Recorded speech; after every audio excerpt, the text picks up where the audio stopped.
Hi, welcome to our Service Dog Foundation's kind of pre-PA talk.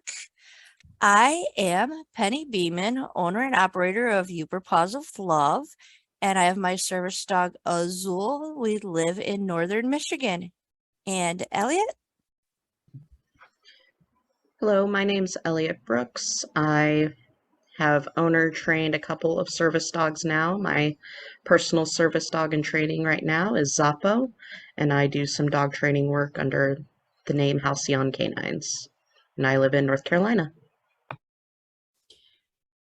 Hi, my name is Cindy Campbell of Cindy Campbell Dog Training in Clovis, California, and I do dog training, and I have my and service dog training, and my service dog is Nick, and he is a standard poodle, and he's 2.5, and he's been a very interesting dog, and he's one of those dogs that makes your training better or causes you to drink more.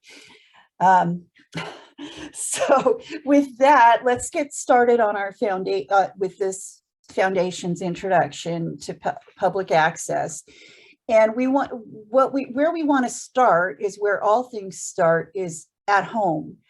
We want to teach our dogs some basic skills before we start taking them out in public, so that we don't have the out of control puppy running down the aisle of Walmart and have them, make a mess in the floor and have everybody go, oh, that's a fake. Oh, that's a fake. No, we don't want that. So any behaviors we're going to be working on at home. We want to keep them in a low distraction environment. And we want to gradually introduce things. So you might start training things in the house, and then move from room to room as you're training them, and then going outside. That doesn't mean you don't take your dog outside ever in this process. It means you do it. Obviously you have to take them outside to teach them how to toilet properly, but that's also training. I start my puppies on a leash going outside to toilet, and then they can play after they toilet. And that way you can teach them to toilet on cue, and they get in the habit of, they go outside, they toilet, and then all things fun happen. And then that I can also control the surfaces they toilet on. So when Nick was a puppy, he learned to toilet on dirt, bark, grass, gravel, and astroturf. And I haven't worked a whole lot with him toileting on pavement, on asphalt or concrete, just because I can usually find even a small patch of dirt, gravel, grass, astroturf, grass, it's something of that nature that he will toilet on. If you haven't taught, I highly suggest teaching to toilet on astroturf, because if you're going to travel with your dog by air at all, a lot of the elimination stations in airports, and I'm not have astroturf, because it's considered easy to clean, and it just makes it easier. And having potty on cue is probably one of the first things you should be doing with your house training. And until it's on cue, I like to have them on leash while they're pottying, and then playing with them outside and getting them used to different surfaces outside is just as important as teaching them to potty on different surfaces, having them be able to play on the lawn, having them be able to play on the dirt, having them be able to interact with you and not take off. At some point, you may, if you have a dog that doesn't want to come back to you for any reason while you're working on all of this, there's nothing wrong with having them drag a leash or a long line while they're playing. Just make sure it's one that you can clean, because it might end up in the mud, it might end up in something else. But playing on multiple surfaces is really important. If you have access to jungle gym equipment, like a climbing structure, a slide, a park that's close that you can take them on the jungle gym and just let them explore it. It's really important. It helps to build confidence. You can use it something similar to what we talk about a lot, which is parkour, where they get used to doing paws up and feet up, rear feet up, or standing on different surfaces and objects. And all this builds confidence as you're getting your dog ready for public access. We don't necessarily want to drag them everywhere. When you bring your 8-week-old puppy home for the first time, that's not necessarily the time to really start public access. You want them to experience as much as they possibly can in as safe as an environment as possible. And there's long lists printed out of what they need to experience, and that may or may not be appropriate for your puppy, depending on where they are mentally when you bring them home. It was not appropriate to do that with Nick. He needed a lot more of a different kind of reassurance and a different kind of calming down and confidence building. There's a lot you can expose them to in neighborhoods. If you walk around your neighborhood, you can have your neighbors pat your dog. You know, he's up there, he or she is at this point, you know, not doing public access training. They're doing socialization, and this is a really good time to get them used to going up to, you know, being calm when they meet somebody, going up to them calmly, and then interacting with them calmly. And in neighborhoods, you often have children that will come out and help you and are happy to come help you, because who doesn't want to play with a puppy? As you're getting them ready for public access, you want to do as much training as, you know, you want to continue your at-home training, and you want to check to make sure that they're learning things, so that they're learning their skills, that they're learning confidence, they're learning disengagement, they're learning arousal up, they're learning arousal down, they're learning to think in arousal. And while they're not going to be perfect at 8 weeks or 6 weeks or 6 months or 2 years, you're going to see changes along the way, and they are going to improve. It's amazing what you can teach them, but you don't need to drag them out everywhere, and you don't need to have them going to places that might damage their confidence. We do want to expose them to things. We just want to do it in a very controlled way, so that they're not, you know, we don't want them seeing the little fluffy dog on a retractable leash and a pinch collar coming running up to them from around a corner with somebody on the other end of the leash that can't see what their dog is doing. I've had that happen with an adult dog, and I stood between my dog and the little dog, and I was ready to drop kick the dog across the room, because I'm going to protect my dog's confidence first and foremost. So basically, I'm just trying to help you get back on point, because I know you're struggling, because we all do. So your goal is that you want people to think about the environments that they're going into first. So don't just take them because you can or because you want to. Think about what's going to be best for your dog. And plan out your adventure, so that if there is an issue that comes up, you see your dog, and you can you know what's going on with your dog. You know, maybe their nose is sweating a little bit, maybe they're panting, maybe they're licking, maybe they're showing other stress signs you've noticed are stress signs for your dog. You want to be able to exit that environment. And if you have a dog that, like Nick was car sick as a puppy, so I had to really look hard for environments to help him build confidence, because every time I took him in the car, he got stressed out, and it was bucket filling for him, which was not a good thing. And so we had to work on a lot of things to get his confidence back up. And while you're doing this at home, guarding their confidence, getting them exposed to the appropriate things and the early training, part of that is also training them to like being in the car and be around the car, so that when you do have to transport them, they're not going to be afraid of the car or fear, anxiety over the car. So even just going out and sitting in the car is as important as letting other kids pat them and making sure that the environment is appropriate for them.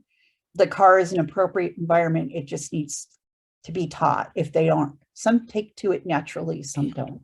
We did a lot of unusual stuff with Azul in the car, and he actually took to it really easily. But because we happened to be in some of the early COVID times where a lot of things were still closed, we did a huge amount of his puppy socialization from the car, such as at the gas station, leaving the windows down so that I could get gas, and he was there at the window watching everything around me.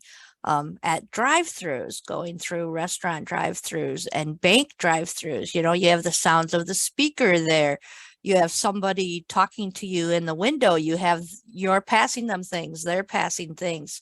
You're waiting, and it is just instilling that environment of calm in the vehicle without every single time you go to the car, you go someplace exciting like the park or someplace fearful like the vet. You're doing other things in the car that just kind of cement that as this is a happy place where we just chill and are together.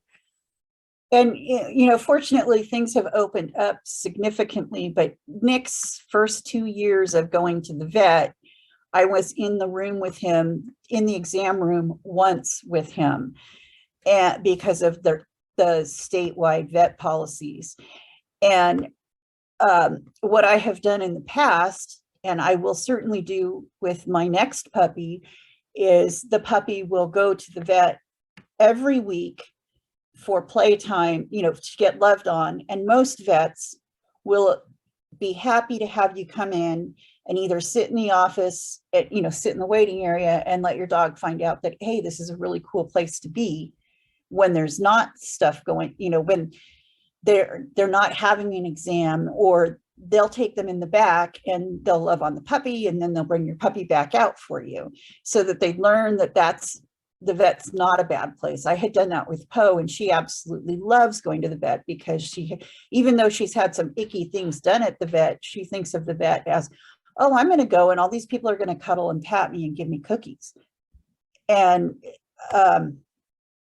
that's a really important environment to get your young puppy used to as best you can. Not just you do want to do the cooperative care training, but you also want them to, the overall environment, you want to get them used to that as much as possible. And I think that's probably, for any dog, that's probably one of the most important things to do outside your home.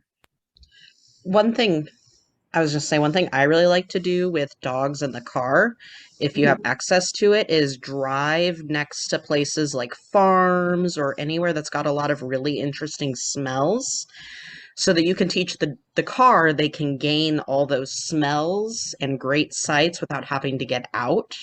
And then it turns the car into oh, I'm going on a cool safari right now, and I don't even have to get out. And that can teach the car as a place of relaxation, but also exploration. And right. And or also having them go to fun places in the car, not just training classes and not just the vet. That, going over to a friend's house that has well-behaved dogs that are well socialized, well-behaved dogs that are puppy friendly, because not all dogs want to play with a puppy. So, and that gets them used to the car. And I wouldn't suggest doing this with the dog park with the puppy, because you cannot control what dogs your dog is exposed to at the dog park. Plus there's lots of diseases. But if you have other dogs that your dog can go see and play with, that's also another good thing, because I know now Nick, when he sees my parents' car, that means he's going over to my parents' house, and their out of control dog is there, and he wants to just run with her, and they will run together. She's a doodle, and so she's got enough poodle in her that she can play poodle. So, which is different, because my other dog is a Great Pyrenees, and Great Pyrenees play very different than poodles. So it's also important to be aware of how your dog plays if you set up these play dates. But play dates with friends' dogs, with known dogs, known to you, and known handlers to you, can really be of value as well, because I think Penny uses this. Because Azul has lots of friends, and they get together, and you can do some training where the dog has to stay focused around one of their friends and then release to play. And that's a really good way, especially with a puppy, to reinforce and use your pre-MAC principle. And we can discuss that later if you. Yeah, that's actually where I started doing my focus around distractions class, because I want my dog to be able to have his fun time with his puppy friends, and I still say puppy even though he's over 2 years old. But I also need him to know that just because his friends are there doesn't mean he gets to play all the time, which is incredibly important now, especially being in the dog training circuit, where we might be taking a new client with a dog he's played with or has never played with into an environment for a training session, and he needs to know that he can't engage with that dog during that time, because then he's in work mode. So that's kind of something that we build up to. And I start that very early on with those puppy play dates, and play for a little while, train for even 2-3 minutes, play for a little while, train for a couple of minutes. Right. And it's really important, because then you can do things like I did last summer. I think it was last year. And we went out to dinner at Lazy Dog, and to celebrate one of the dog's birthdays. And we had, I want to say, 7 or 8 dogs sitting at the table, under everybody's chairs. And when we got up to leave 3 or 4 hours later, we had people staring at us as 4 labs, a cavalier, and a black poodle walked out from underneath the table. And people didn't realize that we had dogs under the table, let alone that many dogs under the table. And for all of them to be able to hold it was amazing. And that comes from puppy socialization with other puppies. And that's just as important as any other training that you do with a young puppy. You don't have to be able to recall them off the puppy. Just be aware of that. You just need to know that they need to play. Right. From there, I will take it into the next steps of, I'll use, if I have a friend's dog like that is similar in age or play style or whatever, then we will start doing together walks, either out on a trail that's quiet or around a local playground. And that can help socialize your dog to that environment in a fun, safe, friendly way, because they have that dog that's, slightly older, or that playmate, and it helps get that, difference of, oh yeah, let's go play, versus, all right, let's go just chill and rest on our blankets while we watch kids play at the park kind of mindset. And it allows you to transition between those if you have a dog that already has some of those skills that you're working with as you're trying to teach your dog those skills.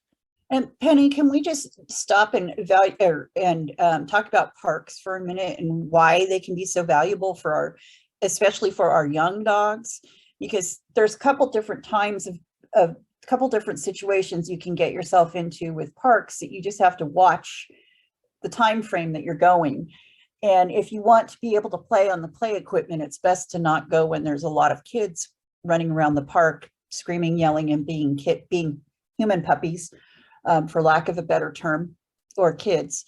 It's good to have them go and play on the equipment itself, but it's also good to just go hang out when there's kids and lots of activity going on, because they can then learn to disengage from that activity and learn that I don't need to be afraid of this. This is really fun and exciting, but I can just sit here and watch while my human feeds me cookies or plays a game with me near these people. That's actually one of my go-to adolescent enrichment activities, because if you think about it, we all get stuck in our mind. Our dog needs a walk. Our dog needs a walk. Our dog needs a walk. That's just human. That's what we do. We think, I got to walk the dog, right?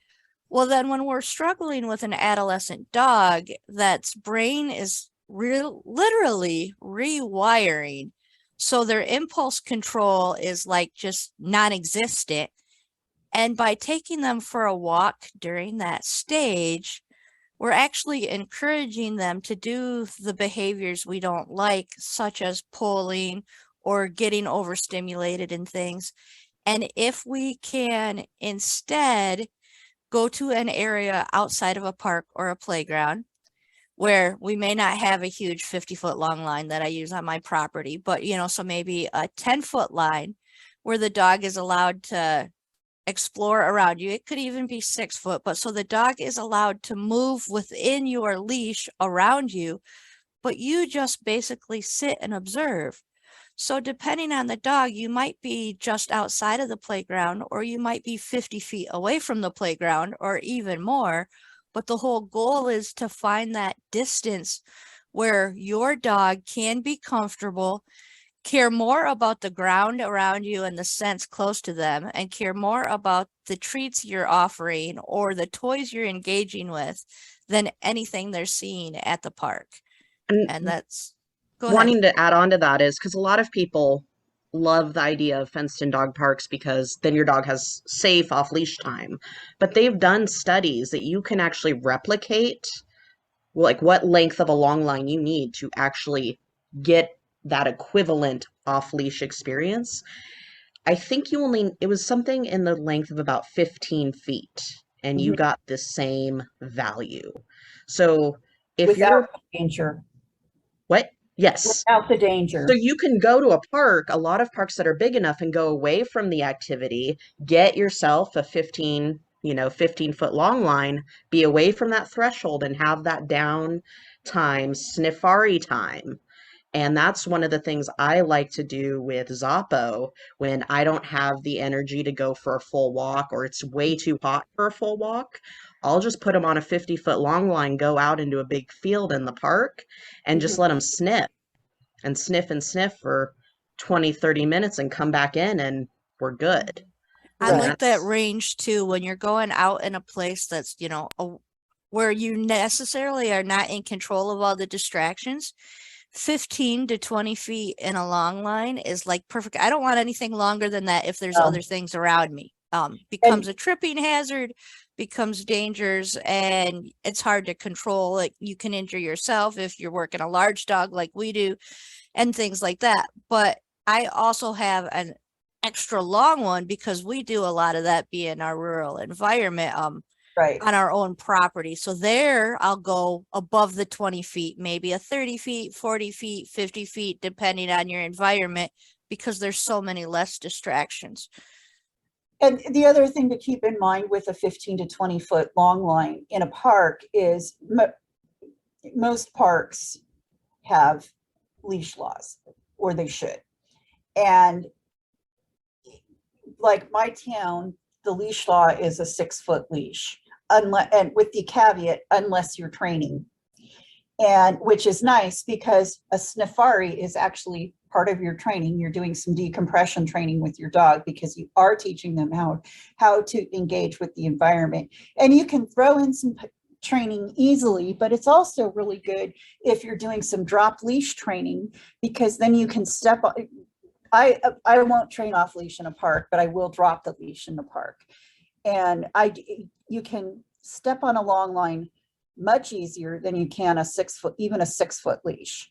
So, that extra 4 feet makes a huge difference when if you have a dog that doesn't recall well. I don't have that problem with Nick. I do with Poe.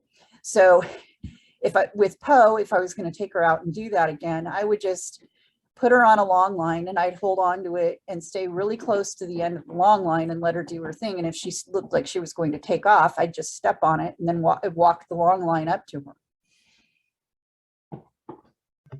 We yep, need to, at some point in time, do a whole video on how to do trainings with long lines. And that's going to be a nice long thing. So I don't want to get stuck there too long.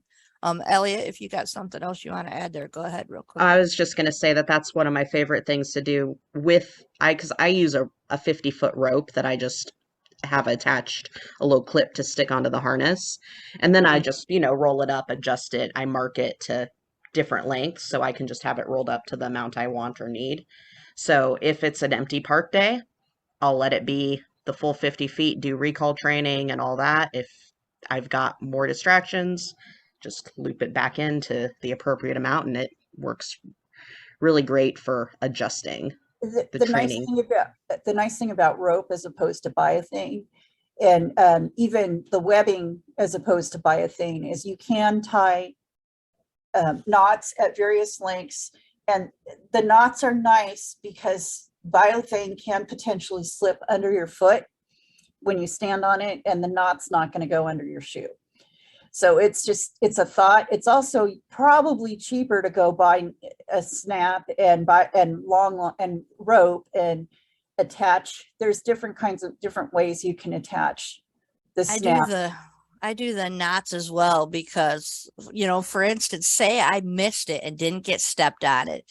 That knot is then going to get tangled in a tree or something near me as well, or something else to be able to stop the dog versus, being totally off leash and free. Well, and Let's then another. move into our next environments though. Okay.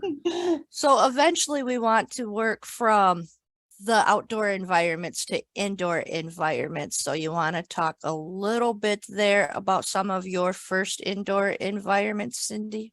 Yeah, so depending on the dog and what's going on. Now, my dogs tend to go to PetSmart or to Banfield, which is inside of PetSmart in my town, for their veterinary care because it's convenient for me for a variety of reasons. And my obedience trainer that I use for competition works for PetSmart. So I need to go to PetSmart to train advanced obedience techniques and a few other things that I need in person because I'm not as familiar. I have not competed in obedience before, so I'm learning that.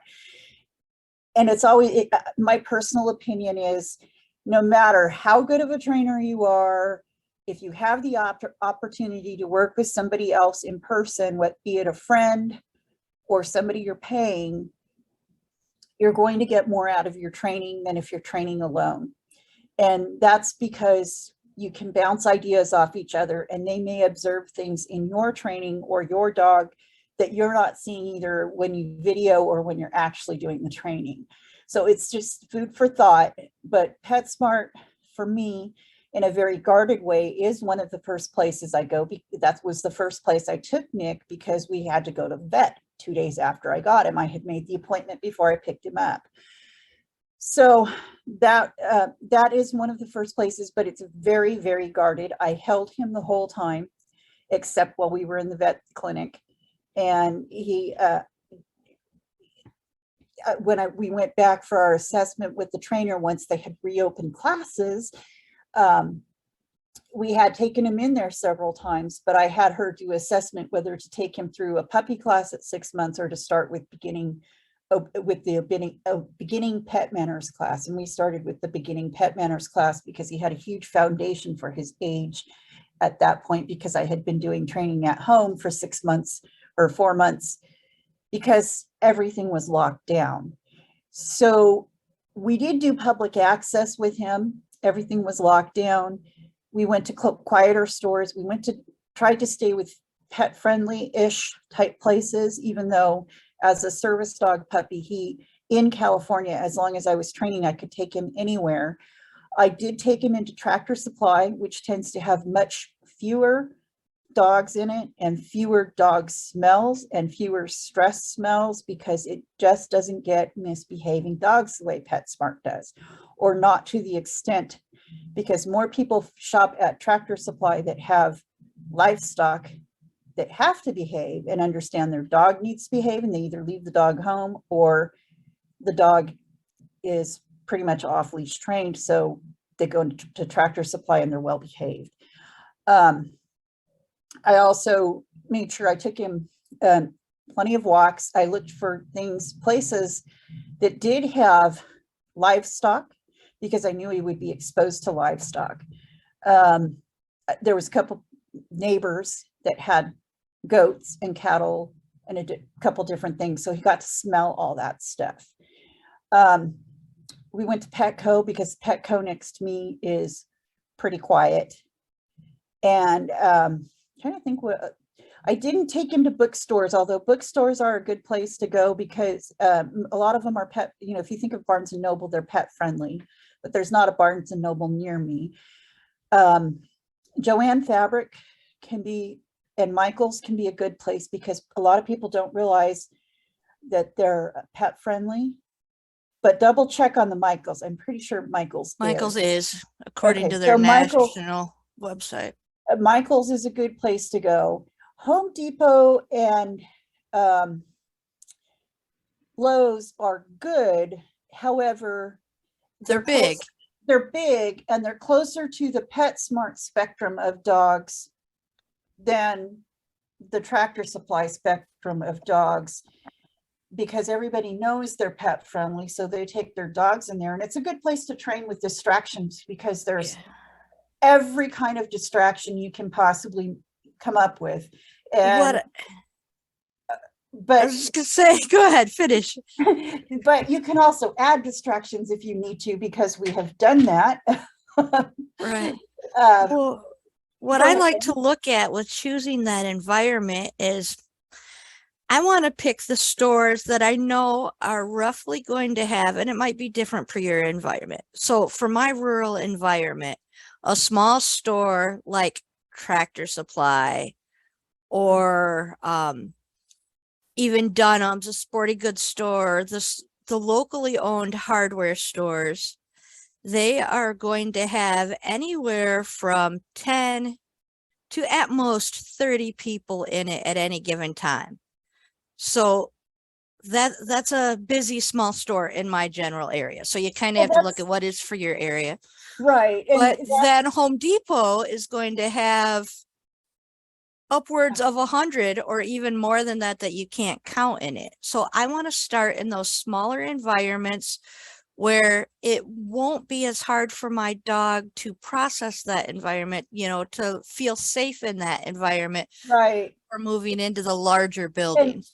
Another really good place to go is, so we have a Sportsman's Warehouse.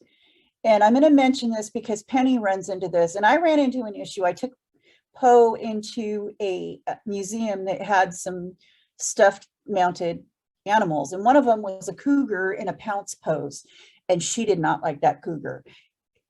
Albeit she had already experienced a tiger wanting to pounce on her that couldn't get at her, and she was quickly removed from that situation. So I understand her not wanting to be around a big cat. And she was raised to defend. She was brought, her family lineage, but as a Great Pyrenees, her parents were working on a alpaca farm, and they kept cougar out of the alpaca herd. So she did not want to be around that cougar. So with Nick, I made a point to try and find sporting goods stores that actually had mounts in them. And none of the mounts at the Sportsman's Warehouse in my town are anywhere near where a dog might be able to even get within 5 feet to sniff them, because they're all up close to the ceiling mounted. However, if you have access to something like Bass Pro Shop, that's also a really good place to experience that, but there's more traffic in it. And So go ahead, Elliot. I was going to say, and another great place, because that almost anyone can access, is anywhere that's got a food place that has an outdoor patio. Dogs are usually allowed there, but people don't tend to bring dogs to those places that can't control themselves around food for obvious reasons. So it's a good place if you've worked on table manners at home and not begging and all that. It's that hybrid of being outside, but still inside and and it's a working really on good, those matters. it's a really good place to start working with public access meals and tucking and all those things. And, you know, as your dog is hitting 6 months, they should be getting, hopefully, you know, once they're around 6 months, they're able to handle some version of that, even if it's just stopping to get an ice cream and sitting at the outside table while you drink a coffee or sip or lick an ice, or, you know, eat an ice cream cone. And Say, and if they're not fully used to tucking under tables or anything, if it's at an outdoor patio, it's generally more acceptable then for the dog to be in the way. So Mhm. while you're still working on that behavior as well, it's that nice middle And ground. there's usually more room under the bench or chair and table than there is at an indoor restaurant. Um, We could talk environments all day long, and that is a huge part of what we want to look at in this video.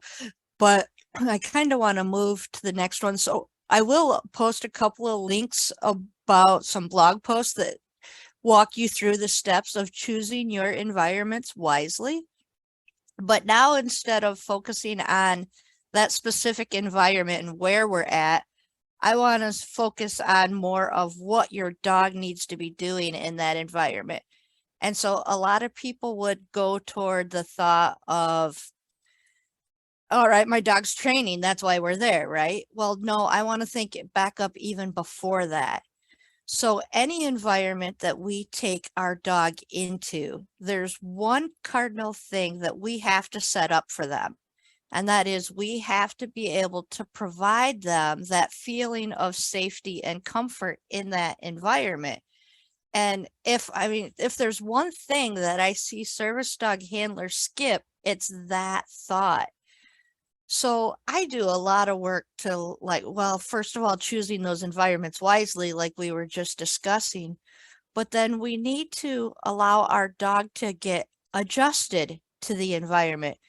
And this kind of starts way back in when you're first doing your car training as well. But so when I go into a new environment, I want to allow my dog to first be able to explore that environment from the car. So, if weather's nice enough or whatever, I might roll my window down a little bit. I'm going to sit there for a minute and kind of gather some of my stuff. But during that time, my dog is free to look out the windows, see what's around, so he's listening to the parking lot, smelling, hearing. And then we're going to kind of do those same things when we get out of the car, whether we're at the park, whether we're, at a pet friendly business, whether we're at a doctor's office, no matter where we are, we still need to give our dog that time to take in what is around them. And this is going to be especially important anytime you introduce a new environment. So the general rule of thumb, and it's different per dog, some dogs take a little bit more, but the general rule of thumb is that dogs take at least 3 times, and sometimes it's 6 times, 10 times, depending on dog, but a minimum of 3 times in any one environment to feel totally relaxed and safe and comfortable in that environment. And then if you look at service dogs, since our dogs are older and working, we well know that our dogs are exposed to way more environments as service dogs and service dogs in training than what the standard pet dog would do. So that means that can easily impact their anxiety or their comfort level or their love of the job if we don't approach it correctly in the beginning and teach them how to process that environment. So our dogs kind of naturally know how to process environments. We get a dog no matter what age they are, and the first time we take them out on a walk, they're processing the environment, they're sniffing, they're smelling, all kinds of things we can't even imagine. They do that. But when it comes to public access, there's a little bit more to it than that, and sniffing is a part of it. I don't know how many clients I've had that have thought, well, I thought my dog wasn't supposed to sniff. Sniffing is bad in public. Well, for one, you can't stop a dog from sniffing. You probably could do something with like Vaseline on the nose or something, tricks that doctors and what use to be able to not smell the really horrible smells. But that would just be inhumane in my mind. So it's like, you don't want to stop the dog from sniffing. What you want to do is teach them where you find it acceptable to sniff, when that's acceptable, versus when they should be doing more of an air sniff. So like when you are ready to go into public places like stores, you don't necessarily want your dog running their nose through all of the clothes in the clothing section or all the food on the shelf or anything like that. So that's a matter of teaching the dog the appropriate places to sniff. So I want to start that very early on in the training when I'm looking at adding in those new environments and teaching them the skills for that environmental processing. Mm. So here we are, you have longer leash. You might, I might be letting you explore the full 6 or 10 feet of your leash in this environment. And then eventually I'm going to call you in closer and give you some of the cues that I need you to have in that environment. And maybe then we're going to do a heeled walker. So maybe you're walking through the parking lot. So young dogs or new dogs, really doesn't matter what age. It could be a 3-year-old dog. If it's their first time in a parking lot, then I'm going to get out and allow them to have some extra leash to sniff in a safe way. So that means I might be parking farther away in the parking lot or by a grassy area. So I might find some trees, or I might find a cart corral if I'm, more in the middle of a parking lot, or something to just let them have a moment. If you think about it, when we wake up in the morning, most of us need a moment to just open our eyes and be. And sometimes we need more of that moment. Sometimes we might need 10 minutes. Sometimes we might need that cup of coffee, whatever. That's kind of what I'm looking at for our dogs. We want to be able to provide them that time that they need to be able to adjust to the surroundings. So for the first 3 visits, it's going to need to be a longer time period and more flexibility. And then as you're repeating places that you have gone to multiple times, you can kind of shrink that because they know more of what's in the environment. And Cindy, it looks like you have something you want to add. Yeah, I was going to say along that lines this is a really good time to take them to some place where they can relieve themselves as well. And if you get into the habit of taking that time to let them go sniff, and if they choose to relieve themselves, maybe give the cue so that if they know that they can do it where you're having them sniff to relieve themselves and to clean up any mess that you need to clean up, and then take them into the store. And that is a twofold benefit because they've had the time to process the environment. And if they're having any kind of nervous issues with their bowels, it's much less likely to happen in the store if you've already given them the opportunity to take care of it before you go in. That's actually one of those things that I tend to forget to mention, but it's a must. So in order for me to get to any place to do a public training, even the pet friendly places, I have to drive 20 minutes. So even if I have my dog potty before going in the car, like Azul being older doesn't necessarily need to, but with a young dog, I have him potty before getting in the car, and we don't go in a store until he potties, till the puppy's potty. We just don't. We will stay outside as long as it takes, and we don't go indoors until they potty. It's also important to remember that as your dog is maturing, to stop and give them the potty breaks and be aware of what their potty schedule is, because that will prevent having accidents and needing the Penny cleanup kit in the middle of a store. And Penny, maybe we should post a link to the description of the Penny cleanup kit. Yeah, I need to do that. Actually, I need to redo that, but I'll make sure that is posted as soon as I have it done, because that's a really cool one. That should either be in your purse or your bag, or your dog's go bag. It actually should be in your dog's go bag, so it's with you whenever your dog goes someplace with you. Well, and I love it because I have multiples and they're kind of just stuffed everywhere. Right. So I can slide one in my back pocket if I need it. But I don't want to get too long on that because we are going to run out of time. So just make sure that you're giving them that time approaching, the parking lot area, wherever you're parking, a grassy area next door. You would do the same thing approaching the front door. So depending on the same or the dog and what your dog's needs are. I've had dogs where I've spent probably 10 training sessions just in the parking lot, getting used to cars and carts and people walking past, people walking at us, all of that stuff. And other dogs, you may only need to do that for 5 minutes before you go in.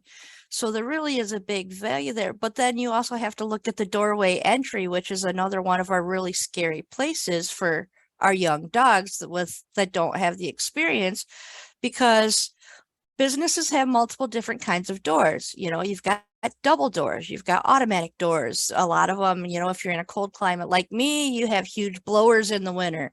If you're in a hot climate, you probably have huge air conditioning blowers. There could be rugs and mats in that doorway that, especially in our area in the winter with snows, those mats hold so many more smells in from all the stuff melting off of people's shoes when they walk in. And the carts sit there, so there's extra noises, and it's just a really, kind of confusing, chaotic area for dogs that haven't been through there. So I will do a couple of training sessions where just hanging out near that door, inside or out at a safe distance. So that might be 5 feet, that might be 20 feet, whatever, but in line of sight and sound of that entryway to let my dog get used to that long before I go inside. And how your dog responds to and handles this is probably also going to be partially a factor of where you live. If you live in a rural area like Penny, where you have to drive 20 minutes to get to the grocery store, your dog is going to be less comfortable with urban environments than if you live, like, say, where I am, where you walk down the walking trail, the multi-use trail that's right outside my house. It's right next to a creek, and it's pretty. And it looks rural if you just see pictures of it, but it's in the middle of an urban area. And there's 20 years ago, we used to let our dogs off leash there to go play in the creek. Now you can't do it because there's too many people. And that's, if you have a dog that's used to going to that area, it's going to have a much easier time transitioning into a store that has people walking at them and walking away from them than if your dog is used to walking on rural hiking trails. Without people. Yeah. Without people. And that's a huge thing. That's something to consider with your environment. A rural dog is going to have different needs of what it needs to be used to and trained to deal with than an urban dog. And the same thing between our smaller dogs versus, like, we have large dogs, Cindy and I do. And then some of my clients have the giant dogs. Well, Cindy is a giant too. But so size of dog also can impact what you need to be able to do. So we want to take a look at the amount of time we're spending inside, because I don't expect my dog to stop processing the environment when we step inside. I want them to change the way they're processing the environment.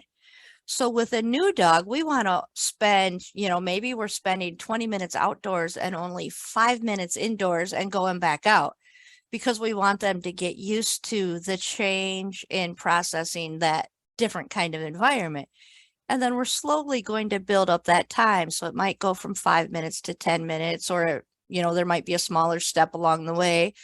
You might only make it into the store by 20 feet, and then you might be going back out, or you might be able to walk the whole store. I will stick with one environment, whatever environment I want to start in. I will stick with that environment and do that environment multiple training sessions in a row. So I might be in there for 5 minutes, the first one, and then the second one, I might be in there 10, the third one, I might be 15, but I'm not doing any other environments until my dog is very, very comfortable with that environment. And then kind of like my next level up would be so Tractor Supply is one of my early places, because that's the one I have local. So if I'm going to Tractor Supply, and my dog is thoroughly comfortable in Tractor Supply, we can do the whole circle of the store, be in and out in 15 minutes. So the dog is comfortable there. Right next door, I have a Dunham Sporting Goods. So that might be my second stop, because I can do that in the same day where we have the outside break in between to give them, that 5 minutes to just shake off the having just done work. And so my next environment is a brand new store, but my dog is already feeling comfortable and safe in the outdoor environment we're in because they've been processing it every time we go into Tractor Supply. So we're adding something new and only spending 5 minutes again in the sporting goods store because it's a brand new environment inside, but my dog is already prepped for it. And Penny, this is where we should mention that strip malls are really, really handy for this kind of thing. It's like my PetSmart is next to a Big Five sporting goods. And we've done a lot of work in Big Five just because it's convenient for us. And it's a very different environment than PetSmart. And in some ways it's less stressful because there's no other dogs in there usually. But there's also a lot of really weird things in there because it's a sporting goods store and they just have a completely different line of merchandise than pet stores. It's a really, really good point, though. I didn't think to mention it, but my Tractor Supply, Dunham's, and my pet store are all in the same strip mall. So yes, we spend a lot of time outside in that area as well. Yeah, and it's, some people will take their puppies during the socialization period to strip malls and different places trying to make that checkoff list. And that may or may not be appropriate for your puppy. You can write down all the different things that you were exposing your puppy to, but again, a strip mall may or may not be appropriate. You have to read your dog because your dog is different than my dog.